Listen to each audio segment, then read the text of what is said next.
चांदनी चौक में उस रोज बाजार गर्म था। महफिल लगी हुई थी, लेकिन खरीदारों की नहीं, तमाशबीनों की। जामा मस्जिद की सीढ़ियों से कुछ दूर एक शख्स हाथ में तलवार लिए खड़ा था। सामने फटे कुचले कपड़े पहना एक आदमी, जो सूरत से फकीर मालूम पड़ता था, ये खड़ा था। तलवार जिस हाथ में थी, उस हाथ से लगी जुबान कहती है कि चल कलमा पढ़। फकीर कलमा पढ़ना शुरू भी करता है। वो कहता है ला इलाहा इल्लल्लाह, यानी अल्लाह के सिवा कोई दूसरा ईश्वर नहीं है, और इतना कहकर चुप हो जाता है। कलमे का अगला हिस्सा मोहम्मदुर रसूलुल्लाह, यानी मोहम्मद अल्लाह के दूत हैं, ये हिस्सा वो नहीं पढ़ता। पास एक काजी खड़ा था जो एकदम गुस्से में कहता है कि पूरा कलमा पढ़। फकीर इस पर जवाब देता है कि जितना पता है उतना पढ़ लिया, जिस दिन आगे का मैं जान जाऊंगा उस दिन पूरा भी पढ़ लूंगा। आगे क्या हुआ होगा आप गेस कर सकते हैं। आज से लगभग 370 साल पहले कट्टरपंथियों को दो टूक जवाब देने वाले शख्स का नाम था सरमद, और जिसके सामने उन्होंने ये बात कही थी वो थे मुगल बादशाह औरंगजेब।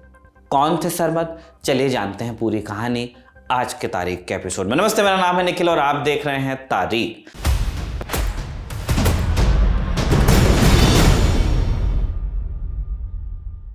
सरमद की कहानी शुरू होती है साल 1661 से। शाहजहां कैद में थे। दारा शिकोह की मौत हो चुकी थी और दिल्ली के नए बादशाह का नाम था औरंगजेब। भाई की मौत के बाद भी औरंगजेब को डर था कि मरा हुआ भाई उससे ज़्यादा प्रसिद्ध न हो जाए, इसलिए ज़रूरी था कि दारा शिकोह का नामो निशान मिट जाए। दारा की सबसे बड़ी निशानी एक जिंदा फकीर था, सरमद काशानी। सरमद की पैदाइश आर्मेनिया में हुई थी। जन्म से यहूदी थे और व्यापार करते थे, हालांकि साथ ही पढ़ने लिखने का उनको खूब शौक था। फारसी ज़बान पर पकड़ ऐसी कि जवानी के दिनों में ही यहूदियों की धार्मिक किताब तौराह का फारसी अनुवाद कर दिया था। सरमद भारत कैसे आए, इसके पीछे भी एक दिलचस्प कहानी है। दरअसल सरमद को पता चला कि भारत में खूब पैसा है, लिहाजा मुनाफा कमाने के फिराक में सरमद भारत आए आर्मेनिया से। सिंध में उनकी मुलाकात एक हिंदू लड़के अभय चंद से हुई। ऐसी कहानियां चलती हैं कि दोनों में प्रेम था। वहीं एक कहानी ये भी है कि अभय सरमद के शिष्य थे। बहरहाल इसी दौरान सरमद में इस्लाम धर्म कबूल करने की इच्छा जागी, उन्होंने किया भी और धंधा छोड़कर वो हो गए फकीर। कहानी कहती है कि सरमद अभय के घर गए और उनके पिता के सामने सारे कपड़े फाड़ते हुए बोले कि अब मुझे दुनिया की कोई परवाह नहीं। यहां से सरमद का एक नया जन्म हो जाता है। सरमद के ऊपर भारत के पहले शिक्षा मंत्री मौलाना अबुल कलाम आज़ाद ने साल 1910 में एक लेख भी लिखा था। हयात सरमद में आज़ाद लिखते हैं, अभय से मुलाकात के बाद सरमद ने दुनियावी चीज़ों को त्याग दिया था। अभय के साथ सरमद ने सिंध से आगे की यात्रा शुरू की। इस यात्रा में दोनों दिल्ली पहुंचे, जहां उनकी मुलाकात दारा शिकोह से हुई। अब जो दारा शिकोह थे वो थोड़े सूफी नेचर के आदमी थे, यानी तमाम धर्मों के मामले में लिबरल थे। इतालवी यात्री मनुची ने तो यहां तक लिखा है कि दारा का अपना कोई धर्म नहीं था। वो जब यहूदियों के साथ होते तो यहूदी धर्म की बात करने लगते, जब हिंदुओं के साथ होते तो हिंदू धर्म पर चर्चा करते। सरमद और दारा के विचारों में ज्यादा अंतर नहीं था, लिहाजा दोनों में खूब बनी। और फिर दारा को जब मार डाला गया, राज आया औरंगजेब का, जो बिल्कुल 180 डिग्री था।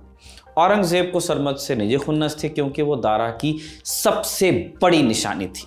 सरमद के रहते दारा को भुला नहीं सकते थे लोग, इसलिए औरंगजेब ने सरमद को भी ठिकाने लगाने के लिए एक प्लान बनाया। हालांकि सरमद को मारना उतना आसान भी नहीं था। आप सोचिए, बादशाह है लेकिन फकीर को नहीं मार सकते।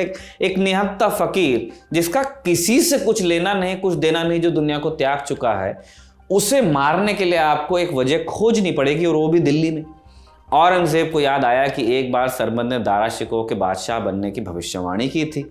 उन्होंने इसी बहाने सरमद को पूछताछ के लिए बुलवा लिया कि ट्रीजनस स्टेटमेंट दिया आपने। औरंगजेब ने सरमद से पूछा कि क्यों, तुम तो कहते थे कि दारा बादशाह बनेगा, अब क्या कहोगे? सरमद ने जवाब दिया कि हाँ, मैंने एकदम सटीक बात की थी। ये दुनिया तो फानी है, इसके बाद जो दुनिया है उसका बादशाह दारा ही है। इसके बाद औरंगजेब ने काजी को बुलवाया और काजी ने सरमद पर कुछ और इल्ज़ाम लगाए। मसलन सरमद पर एक इल्ज़ाम ये था कि वो हमेशा निर्वस्त्र रहते हैं। फ्रेंच यात्री बर्नियर, जो मुगल दरबार में बतौर चिकित्सक काम करता था, उसने अपने लिखे में सरमद का जिक्र किया है। बर्नियर लिखता है, दिल्ली की गलियों में एक फकीर नंगा घूमता था। औरंगजेब से उससे कई धमकियां मिली, लेकिन उस पर कोई असर नहीं होता था। हालांकि फकीरों का नंगा रहना आम बात थी, वो दुनिया छोड़ चुके हैं, कपड़े छोड़ चुके हैं। बर्नियर ने ऐसे कई फकीरों के बारे में लिखा है। उनके बेहद लंबे बाल खुले रहते या जूड़े की शक्ल में सर पर बंधे रहते। कुछ अपने कंधों पे बाघ के खाल ओढ़े रहते। वे बिना किसी शर्म के नंगे ही इधर उधर घूमते रहते। ये देखकर मुझे अच्छा लगता कि औरत, मर्द, बच्चे मतलब आम लोग उन पर बिल्कुल ध्यान नहीं देते थे, ना ही खुद से अलग समझते थे। औरतें आदर के साथ उन्हें भिक्षा दिया करती, सम्मान करती उनके त्याग का। उन फकीरों को सामान्य लोगों से अधिक सम्मान मिला करता था। ये सारा वर्णन बर्नियर ने लिखा है। औरंगजेब को बाकी फकीरों से उतना मतलब नहीं था, सिर्फ सरमद से दिक्कत थी क्योंकि वो दारा शिकोह के गुरु और दोस्त भी थे। किस्सा है कि एक रोज जब सरमद जामा मस्जिद की सीढ़ियों पर लेटे हुए थे, औरंगजेब वहां पहुंच गए और दो टोक पूछ लिया कि तुम शरिया को नहीं मानते, कपड़े क्यों नहीं पहनते, क्यों, कारण क्या है, प्रॉब्लम क्या है। सरमद ने जवाब दिया कि जो पाप करता है उन्हें छिपाने की कोशिश करता है, मेरे पास छिपाने को कुछ है नहीं तो मैं कपड़ा क्यों पहनूंगा।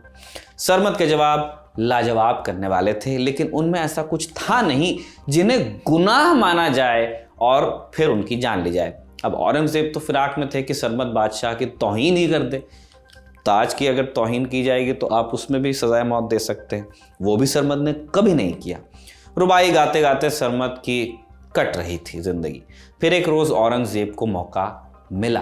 भरे बाजार में सरमद की पेशी हुई औरंगजेब के सामने। साथ में एक काजी और एक जल्लाद भी है, मतलब इंटेंशन क्लियर है कि इधर जाना है नहीं तो उधर जाना पड़ेगा। काजी ने सरमद से कलमा पढ़ने को कहा, लेकिन सरमद ने आधा ही पढ़ा कि बोले जब पूरा ज्ञान मेरे पास आ जाएगा तब मैं पूरा गाऊंगा। बस फिर क्या था, औरंगजेब को वजह मिल गई। उन्होंने सरमद की मौत का फरमान सुना दिया। सरमद को सड़कों पर घसीटा गया और लास्ट में सर धड़ से कलम कर दिया गया। आगे बढ़ने से पहले ये बताना जरूरी है कि सरमद की कहानी का अधिकतर हिस्सा सुना सुनाया है, क्योंकि औरंगजेब ने सरमद का लिखा हुआ नष्ट कर दिया था, इसलिए सरमद के बारे में सब कुछ पक्के तौर पर नहीं कहा जा सकता। औरंगजेब के दरबारी इतिहासकार अली खान राजी ने सरमद के बारे में लिखा है। मौत की सेज पर सरमद अपनी ही रुबाई पढ़ता रहा। वो कहता था कि मुल्ला कहते हैं अहमद स्वर्ग गए, लेकिन स्वर्ग खुद ही अहमद के पास आया था। जैसा बताया, चूंकि इस कहानी में सब कुछ पक्का नहीं है, इसलिए कुछ कच्चा भी जुड़ गया है जो लॉजिक के हिसाब से सही नहीं, लेकिन सिर्फ कहानी के तौर पर ही सुनाया जाए तो सुंदर है। कहते हैं कि जब सरमद का गला काटने की बारी आई, उन्होंने अपना चेहरा ढकने से मना कर दिया। सजा के दौरान वो यही कहते रहे कि देखो, नंगी तलवार लिए मेरा एक दोस्त सामने से चला आ रहा है, मैं उसे खूब पहचानता हूँ। आगे कहानी और भी काव्यात्मक हो जाती है। लोक कथाओं के अनुसार सरमद की देह ने अपने कटे हुए सिर को हाथ में ले लिया और नाचने लगी, और फिर उसने पूरा कलमा पढ़ा। इसके बाद वो जामा मस्जिद के पास हरे भरे शाह के मज़ार की तरफ गई और मज़ार पर जाकर रुक गई। बाद में इसी जगह पर सरमद की मज़ार बनी। सरमद को एक सूफी संत के तौर पर याद किया जाता है जो तमाम धर्मों के लिए सम्मानीय रहे। अपनी एक रुबाई में वो यहाँ तक कहते हैं कि मैं इस्लाम के साथ साथ राम और लक्ष्मण का भी हूँ। हिंदी तर्जुमा कुछ इस प्रकार है उनके इस रुबाई का। सरमद तेरा दुनिया में बड़ा नाम है, जब कुफ्र से तू इस्लाम की तरफ हो गया, अल्लाह व रसूल में क्या बुराई थी कि तू लक्ष्मण व राम का मुरीद हो गया। बहरहाल इसी शेर के साथ हम आपसे विदा लेते हैं। सरमद की कहानी को लिखा आपके लिए कमल ने और आलोक ने कैमरे पर रिकॉर्ड किया। आप देखते रहिए दी लंदन टॉक।